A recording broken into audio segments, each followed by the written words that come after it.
Super agent cook bond का नया हंगामा। लेखक विमल चटर्जी। चित्रांकन त्रिशूल कॉमिक आर्ट। एक दिन। कान खोल कर सुन लो। यदि आज शाम तक तुम दोनों मुझे अच्छे लड़कों की तरह नहीं मिले तो तुम्हारे लिए इस घर के दरवाजे हमेशा हमेशा के लिए बंद। ए जी, ये आप सुबह सुबह क्यों डांट रहे हैं जी? आखिर क्या किया इन्होंने? तुम चुप रहो जी। तुम्हारे ही लाल प्यार ने तो इन दोनों का भेजा खराब कर रखा है ना।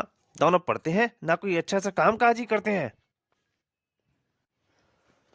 हजार बार कहा है कि पुलिस की नौकरी कर ले, चाहे चपरासी की ही सही, कम से कम ऊपर की आमदनी तो होती है। लेकिन नहीं, कमबख्तों पर जासूस बनने का भूत चढ़ा है। हर समय जोकरों की तरह सड़कें नापते रहते हैं, बेवकूफ कहीं के। पता नहीं आपको दिन ब दिन यह क्या होता जा रहा है जी। आप जो नाम और धन 10 साल में नहीं कमा पाए, वह मेरे लाडले ने 10 महीने में कमा लिया। फिर भी आप हमेशा अनोखे और मोटू के पीछे हाथ धोकर पड़े रहते हैं। खामोश। बच्चों के सामने मुझे और यानी अपने पति को नीचा दिखाते तुम्हें शर्म नहीं आती? बस बस जी, ये सुबह सुबह मुझे आंखें मत दिखाइए। यदि मुझे गुस्सा आ गया तो फिर आपके हनुमान बाबा भी आपकी मदद को नहीं आ पाएंगे। आई? ठीक है ठीक है। ट्रे टेबल पर रख दो और जाकर रसोई घर में अपना काम देखो। ओह, चलो बच्चों, तुम दोनों मेरे साथ चलो, वरना ये तुम दोनों का सारा मूड खराब कर देंगे। आप ठीक कहती हैं मम्मी, चलिए। निकम्मो, जाते हो तो जाओ, लेकिन मेरी बात याद रखना। यदि आज शाम को तुम दोनों ने ये जोकरों वाला भेष नहीं बदला तो मुझसे बुरा कोई नहीं होगा। और जब धमाका सिंह चाय पानी करने के पश्चात अपनी ड्यूटी पर चला गया। अच्छा मम्मी, अब हम भी अपना हुलिया बदलने हेयर ड्रेसर के पास जा रहे हैं। हुलिया बदलने? मैं कुछ समझे नहीं। मम्मी, हम डैडी को इस लिबास और बालों में कुछ अच्छे नहीं लगते, इसलिए हमने फैसला किया है कि आज हम डैडी की बात रख ही लें और हेयर स्टाइल में लिबास आदि सब बदलकर उनके मन मुताबिक शरीफ आदमी बन जाएं। अरे, तुम उनकी बातों की उनकी मन की बात छोड़ दो। उन्हें तो बस दुनिया में सिवाय अपनी नौकरी के अलावा और कुछ भी अच्छा नहीं लगता। मुझे तुम दोनों इसी हुलिये में अच्छे लगते हो। चलो खाने की टेबल पर बैठो, मैं भी तुम्हारे लिए गर्मा गर्म पूड़ियाँ और हलवा बनाकर लाती हूँ। पूरी, हलवा। अरे मम्मी, तो फिर देर किस बात की? हम चलकर डाइनिंग हॉल में बैठते हैं। तुम फटाफट हलवा पूरी लेकर आओ। ठीक है। और कुछ देर बाद, लो बेटा, पेट भरकर खाओ। वाह, आह, जरूर जरूर आंटी। हलवा कुछ इतना ही स्वादिष्ट बना था कि आंटी, मैं तो पूरा 1 किलो हलवा खा गया, अब तो मुझसे उठा तक नहीं जा रहा है। और मम्मी, मैं भी हलवे के साथ साथ पूरी हाफ सेंचुरी पूरियां खा गया। अब ऐसा जी कर रहा है कि कुर्सी पर ही सो जाऊं। अरे बच्चों, जब इतना खा ही लिया है तो चल कर लेट जाओ। अब तुम्हें कहीं जाने की जरूरत नहीं है। तुम ठीक कहती हो मम्मी। चलो मोटू। और चिगरी, मोटू और कुकबान एक गहरी नींद में चले गए थे। और शाम होते ही अनोखे की माँ, कहाँ है वे दोनों मर्दूद, और उन्होंने मेरे आदेश के मुताबिक आज अपना हुलिया बदला है या नहीं? बाहर से धमाका सिंह की आवाज सुनकर कुकबान की नींद खुली। अरे बाप रे, लगता है शाम हो गई है और बापू ड्यूटी से वापस लौट आए हैं। अब खैर नहीं। मोटू अभी तक सो ही रहा था। अबे मोटू के बच्चे, जल्दी से उठ जा, वरना तेरी खर राम खटराम बांसुरी आज बिस्तर पर ही बन जाएगी। अबे उठ जा कमबख्त, बापू लौट आए हैं और वे जरूर अपने पुलिसी डंडे को कड़वा तेल पिलाकर लाए होंगे। इस बार अनुकूल प्रभाव पड़ा। क्या कहा, फूफा जी लौट आए हैं? हाँ, और इस समय हमारी खैर खबर लेने हमारे कमरे की तरफ ही आ रहे हैं। अरे बाप रे, अब क्या होगा बांड भैया? फूफा जी के आदेश के मुताबिक हमने अपना हुलिया तो शरीफों जैसा किया ही नहीं है। इसलिए तो कह रहा हूँ, चल जल्दी से भाग निकले, वह खिड़की इस काम के लिए ठीक रहेगी, चल। हाँ चलो। और मोटू और कुकमान खिड़की की तरफ दौड़ पड़े और जल्दी ही खिड़की से बाहर निकलकर। तब तक धमाका सिंह ने कमरे में प्रवेश किया। अरे कमरे में तो कोई नहीं है, दोनों कहाँ गए? लेकिन जी मैं तो उन्हें इसी कमरे में सोता छोड़कर गई थी। बेटा मोटू खैर चाहता है तो भाग ले, भागना ही पड़ेगा। मोटू तू बाहर चलकर मेरी इंतजार कर, मैं गैराज से मोटरसाइकिल लेकर आता हूँ। ठीक है। और जल्दी ही कुकमान मोटरसाइकिल लेकर बाहर आ गया था। वाह बाण भैया, फटफटिया ले आए, अब कोई डर की बात नहीं है।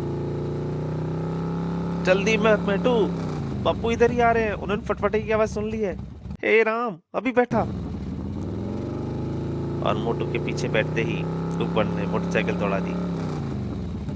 अरे ठहरो उल्लू के पट्टो, जाते कहाँ हो, आज मैं तुम्हें नहीं छोड़ने वाला। परंतु अब भला कुकबंड और मोटू धमाका सिंह के हाथ कहाँ आने वाले थे। कमबख्त बचकर भाग निकले। खैर देखूंगा कब तक वापस नहीं लौटते और कब तक मेरे हाथों से बचे रहते हैं।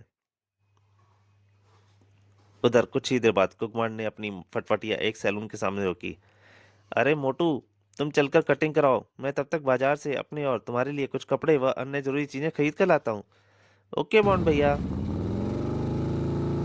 फिर मोटू मोटरसाइकिल से उतरकर सैलून की ओर बढ़ गया और कुकबान ने गाड़ी आगे बढ़ा दी। Modern salon. सैलून के अंदर, आइए श्रीमान, इस कुर्सी पर पधारिए। कहिए श्रीमान, आपके कैसे बाल रखने हैं, अमिताभ स्टाइल, धर्मेंद्र या जितेंद्र स्टाइल? मुझे किसी भी स्टाइल के बाल नहीं रखने, बस इस तरह की कटिंग कर दो कि मैं एक निहायत ही मासूम और शरीफ इंसान लगूं। समझ गया श्रीमान, अभी लीजिए। देखो भाई, यदि मैं ऊँगने लगूं तो मुझे जगाना मत, मुझे कटिंग कराते समय अक्सर नींद आ जाती है। और कटिंग मास्टर मोटू की कटिंग करने लगा और शीघ्र ही वहां मोटू के खर्राटे गूंजने लगे। लगभग 25-30 मिनट के बाद, लीजिए श्रीमान, आपकी कटिंग हो गई। क्या कहा, कटिंग पूरी हो गई? हाँ श्रीमान, चाहे तो शीशे में अपना सुंदर सोलोना मुखड़ा देख सकते हैं। और मोटू ने जैसे ही शीशे पर अपनी नजर डाली, आई, अरे सत्यानाश हो जाए तुम्हारा, तुम नाई हो या माली, तुमने मेरी इस तरह के बाल काटे हैं जैसे सरकंडे पर रेतीला गोदाम मैदान। क्या इसी से कटिंग कहते हैं? श्रीमान, आप ही ने तो शरीफों जैसी कटिंग करने को कहा था, सो मैंने कर दी। देखिए ना, इस कटिंग में आप कितने भोले भाले और शरीफ इंसान लग रहे हैं। मैं शरीफ लग रहा हूँ या कोई चोर उचक्का? अरे मूर्ख, तुमने मेरे सुंदर बालों का सत्यानाश करके रख दिया। अब मैं बंट भैया और बुआ जी फूफा जी को क्या मुंह दिखाऊंगा। इतना सुनते ही थी नाई वाले को भी गुस्सा आ चुका। देखिए श्रीमान जी, आंखें दिखाने से कोई जरूरत नहीं है, आपने जैसा कहा था वैसी कटिंग कर दी है। अब चुपचाप 5 रुपए दीजिए और अपने घर का रास्ता नापिए। मोटू को ताव आ गया। क्या कहा, चुपचाप पैसे दूं और घर का नाश्ता नापूं? ठहरो, मैं तुम्हें अभी मजा चखाता हूँ। कालू, शामू, जल्दी आओ। और इससे पहले कि मोटू अपना हाथ कटिंग मास्टर पर छोड़ पाता, ए मोटू, यदि अपनी खैर चाहता है तो चुपचाप जेब से पैसे निकाल कर दे दे, वरना कटिंग के बदले हम तेरे हाथ पर उखाड़ कर तेरे पास अपने पास रख लेंगे। आई आई, देता हूँ भाई, लेकिन पहले मेरे हाथ तो छोड़ दो, वरना पैसे निकलने से पहले ही मेरे दोनों हाथ तुम्हारे हाथों में रह जाएंगे। यह हुई ना शरीफों जैसी बात। और उन दोनों ने मोटू को छोड़ दिया। आह उफ, कमबख्तों ने हाथों का फुटपाथ बना दिया है। और लो भाई, 5 रुपए, मेरी जान बख्शो। ठीक है बख्श दी, लेकिन फिर कभी इधर का रुख मत करियो, भूल कर भी नहीं करूंगा। अब फिर जैसे ही मोटू बाहर निकला, सामने से कुकबान आता हुआ, आए मोटू। ओ, बॉन्ड भैया आ गए, अब वे मेरे सुलिये पर जरूर हंसेंगे और मेरा मजाक उड़ाएंगे। और हुआ भी वही। कुकबान का हंसकर बुरा हाल था। वाह भाई मोटू, क्या कटिंग कराई है। और कुकबान हंसे जा रहा था। हाँ हाँ हाँ, सच मोटू भाई, तुम्हें इस उली में देखकर मेरे माँ बाप तो क्या, तुम्हारे माँ बाप भी तुम्हें पहचान पाएंगे। बस करो बॉन्ड भैया, बस करो, वरना मैं पागल हो जाऊंगा। अच्छा, तो तुम कहते हो तो चुप हो जाता हूँ, लेकिन मेरे भाई एक बात तो बताओ, भला तुम्हें ऐसी कटिंग कराने की क्या जरूरत थी?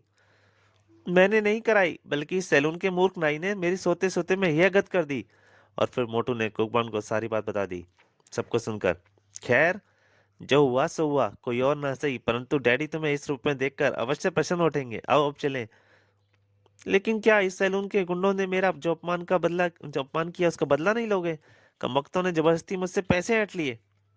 किसी और दिन इन्हें मजा चखाने आएंगे। आज समय नहीं है, हमें इसी समय सेठ गंगा मल जी से मिलना है। सुना है उन्हें किसी से अपनी जान का खतरा है। ओ, यानी नया केस? हाँ। अब समय बर्बाद ना करो और जल्दी से पीछे बैठ जाओ। हमें 7 बजे से पहले पहले उनकी कोठी पर पहुंचना है। लेकिन घर से तो तुम यह कहकर चले थे कि हमें फूफा जी के मन मुताबिक एक शरीफ आदमी की तरह ओवर होल्डिंग करनी है। यह भी ठीक ही कहा था, लेकिन सामान खरीदते समय मुझे अचानक ध्यान आया कि हमें आज शाम ही सेठ गुंगाल जी से मिलना है। ओ। और फिर कुमार ने मोटरसाइकिल आगे बढ़ा दी। कौन भैया, क्या तुम अपनी कटिंग आदि नहीं कराओगे? तुमने करा ली ना, समझ मैंने करा ली, एक ही बात है, दोनों में से एक ही शरीफा काफी है। तभी कुकबन को उछाया, अरे मैं एक बात तो भूल ही गया। क्या? हमें कपड़े चेंज करने हैं। मैं तुम्हारे अपने लिए नए कपड़े खरीद कर लाया हूँ। ओ, लेकिन हम कपड़े चेंज कहाँ करेंगे? चलो किसी पार्क में चलते हैं, वहीं एकांत में कहीं कपड़े बदल लेंगे, ठीक है? निकट के एक पार्क के सामने कुकबन ने मोटरसाइकिल रोक दी और सामान रखने के बाद बॉक्स में से एक पैकेट निकाल लिया। आओ भीतर चलें। लेकिन बान भैया, पार्क में तो काफी सारे लोग बैठे हैं, फिर हमें कपड़े कहाँ बदलेंगे? मुझे ऐसी एक जगह मालूम है जहाँ कोई नहीं आता जाता। वह कौन सी जगह है मान भैया? कंटीली झाड़ियों वाली जगह है जहाँ सफाई कर्मचारी कूड़ा करकट डालते हैं। और कुछ ही देर बाद, लो ये कपड़े तुम पहन लो, जल्दी करो। ठीक है, शीघ्र ही। वाह प्यारे मोटू, इस पोशाक में तो तुम किसी हीरो से कम नहीं लग रहे। और तुम भी बान भैया, इस पोशाक में असली जेम्स बॉन्ड लग रहे हो। आओ, अब चलें। इन पुराने कपड़ों का क्या करें बान भैया, क्या इन्हें फेंक दें? नहीं, पैकेट में रख लो, टूल बॉक्स में रख देंगे। ठीक है, मैं भी यही सोच रहा था। फिर दोनों ने कपड़ों का एक पैकेट बनाया और पार्क से बाहर की ओर चल पड़े। बान भैया, सभी हमारी ओर ही देख रहे हैं। शायद उन्हें हमारे सुंदर वस्त्रों से ईर्ष्या हो रही है। हो सकता है, लेकिन तुम्हें किसी और की ओर देखने की कोई जरूरत नहीं है। तभी, देखो, शायद वही दोनों हैं जिनके बारे में बॉस ने हमसे कहा था। हो सकता है, लेकिन माल उनके हवाले करने से पहले हमें उनसे अच्छी तरह से चेक करना है। और फिर वो दोनों कुकबॉन्ड और मोटो के सामने थे। Hello mister Lallu Panju. क्या कहा लल्लू पंजू? बदतमीज। ए मिस्टर, यदि हमें लल्लू पंजू तो तुम्हारा बाप होगा गंजू फंजू। बिल्कुल। पर कुकबॉन्ड की कई गुस्से में कई बात सुनकर वो दोनों खुश हो गए थे। बहुत खूब, यही है वे। कोड वर्ड का इन्होंने सही जवाब दिया है, और इनका हुलिया भी वैसा ही है जैसे बॉस ने हमें बताया था। हाँ, ये वही व्यक्ति हैं। चलो माल निकाल कर इनके हवाले कर दो, इसके बाद हमारा काम खत्म। ए, तुम ये दोनों क्या खुसर पुसर कर रहे हो? जल्दी से हमें रोकने का अपना मकसद बताओ और अपना रास्ता देखो। नाराज मत होइए उस्ताद, दरअसल हम यहाँ तुम दोनों का इम्तिहान कर ले रहे थे, ताकि माल तुम्हारे हवाले करके अपने काम से छुट्टी पा सकें। कुबन चौंक पड़ा। माल? ओ, ये तो कोई असामाजिक तत्व मालूम पड़ते हैं। अच्छा हुआ कि हम लल्लू पंजू ही बने रहें। असली माल का पता लगाएं, असली मामले का। और लाओ, कहाँ है माल? जहाँ ज्यादा देर तक बातें करना हमारे लिए हानिकारक साबित हो सकता है। वैसे भी आजकल पुलिस शिकारी कुत्तों की तरह हम जाए जराम पे लोगों पेशा लोगों को सूंघती फिर रही है। अभी लो उस्ताद। भिखारी, माल निकाल कर उस्ताद को दे दो, बाकी का काम इनका। यह लो उस्ताद, इस पैकेट में भांग, चरस, गांजा, हीरोइन, स्मैक आदि सब कुछ है। और इस पैकेट को कोठी नंबर 13 लिंक रोड में पहुंचाना है, वहीं को आपको पैकेट पेमेंट हो जाएगी। ठीक है, समझ गया। लेकिन भैया, तुम्हें बीच में बोलने की जरूरत नहीं है, बॉस ने यह काम मुझे अपनी अकल से करने को कहा है। तो ठीक है भैया। और कुकबन ने मोटू को चुप करा दिया। अच्छा उस्ताद, अब हम चलते हैं, बॉस ने जितना हमसे कहा था हमने कर दिया। ठीक है, तुम दोनों जाओ, बाकी काम मुझ पर छोड़ दो। पता नहीं बॉन्ड भैया यह क्या चक्कर चला रहे हैं। लेकिन पैकेट संभाल कर, यदि कहीं पुलिस के हाथ लग गया तो तुम्हारे साथ साथ हमारी भी खैर नहीं है। चिंता मत करो, यह देखो, यह पैकेट गया इस पेट में। उसके बाद भिखारी वो मदारी अपनी राह हो लिए और कुकबॉन्ड और मोटू अपनी राह। परंतु मोटू समझ नहीं पा रहा था। बॉन्ड भैया, आखिर तुमने ये क्या चक्कर पाल लिया? ये चक्कर नहीं प्यारे मोटू, बल्कि नाम कमाने का एक सुनहरा मौका है। इस चक्कर के पीछे जो भी व्यक्ति है वह नशीले पदार्थों का धंधा करता है। उस जैसे खतरनाक मुजरिम को पकड़कर हम देश की बहुत बड़ी सेवा कर सकते हैं।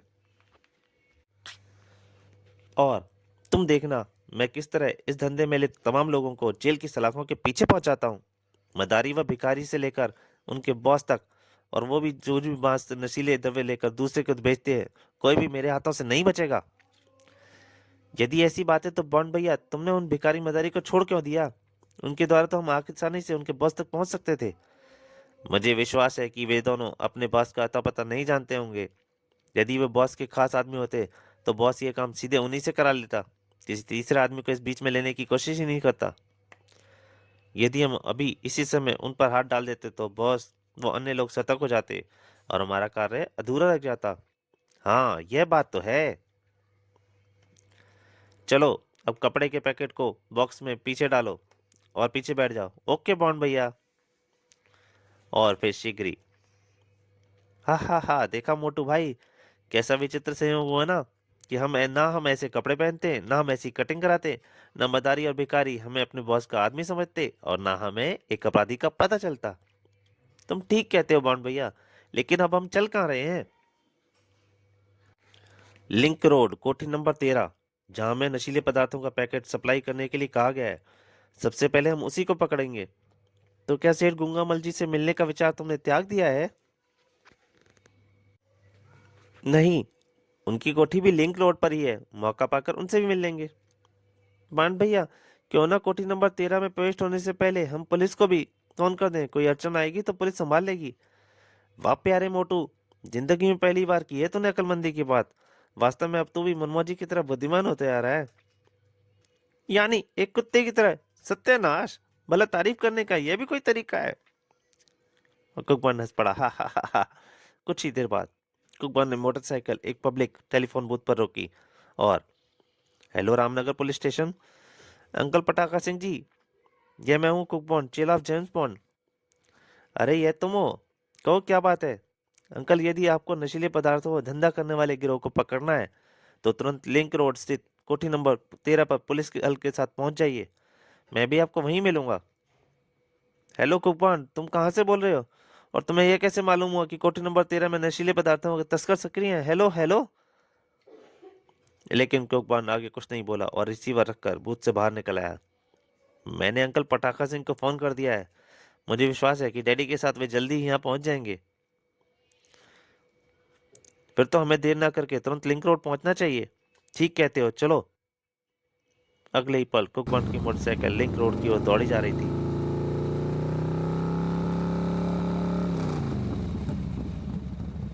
लगभग 20 मिनट के बाद वह सामने रही कोठी नंबर 13। नीचे उतरो। मोटू ने उतरने के पश्चात कुकबान ने मोटरसाइकिल एक तरफ खड़ी की और दोनों कोठी के मुख्य द्वार पर जा पहुंचे। और वहां पर पढ़कर मोटू ने नेम प्लेट जैसे ही पढ़ी, अरे बांड भैया, जरा नेम प्लेट तो देखो। है? सेठ गुंगामल? वाह बांड भैया, मुझे तो कुछ चक्कर कुछ और ही लग रहा है। कहीं यह जाल हमें फंसाने के लिए नहीं फैलाया गया? ऐसा नहीं हो सकता मोटू। कोई भी अपराधी सांप के बिल में सीधे हाथ नहीं डाल सकता। हाँ, यह हो सकता है कि हम संयोग से सेठ गुंगामल के चक्कर में उलझ गए हों। खैर, भीतर चलते हैं, सेठ गुंगामल से ये सारी असलियत मालूम करेंगे। तभी, ए कौन हो तुम दोनों और यहाँ क्या कर रहे हो? ओ चौकीदार, हमें सेठ गुंगामल जी से मिलना है, उन्हें कुछ सामान देना है। क्या नाम है तुम्हारा? कुछ सोचकर कुकबॉन ने जवाब दिया, लल्लू पंजू। सेठ से कहो लल्लू पंजू उनसे मिलना चाहते हैं। ठीक है, तुम दोनों यहीं ठहरो, मैं भी सेठ जी को इजाजत लेकर आता हूँ। ठीक है। शुक्र है तरकीब काम कर गई। जिन लोगों को मदारी भिखारी नशीली वस्तुओं का पैकेट देना था, जरूर उनका नाम लल्लू पंजो ही होगा। लेकिन बॉन्ड भैया, सेठ गुंगामल तो तुम्हें पहचानते हैं, अतः तुम्हें देखते ही क्या वे असली माजरा नहीं समझ जाएंगे? इस भेष में सेठ जी तो क्या, मेरा बापू भी मुझे नहीं पहचान पाएगा। बस तुम चुपचाप तमाशा देखते रहो। तभी चौकीदार वापस लौट आया। भीतर जाइए, सेठ जी ने तुम्हें बुलाया है। बहुत बहुत धन्यवाद भाई। कुकबान और मोटू के भीतर पहुंचने पर, क्या तुम्हारा ही नाम लल्लू पंजू है? जी हाँ। ठीक है, मेरे पीछे पीछे चले आइए। क्या कुकबर्न और मोटू सेठ गुंगामोल को गिरफ्तार करने में सफल हो सके? मिस्टर एक्स यानी नशीली वस्तुओं का धंधा करने वाले गिरोह का बॉस वास्तव में कौन था? असली लल्लू पंजू का क्या हुआ? मदारी भिखारी कौन थे और उनका क्या हुआ? कुकबर्न और मोटू का नया हंगामा वास्तव में क्या था? इन प्रश्नों का उत्तर जानने के लिए कॉमिक्स में बेहद रोमांचक और हास्यपूर्ण भरपूर कॉमिक आगे जरूर पढ़ें। कुक बॉन्ड की यमलोक यात्रा।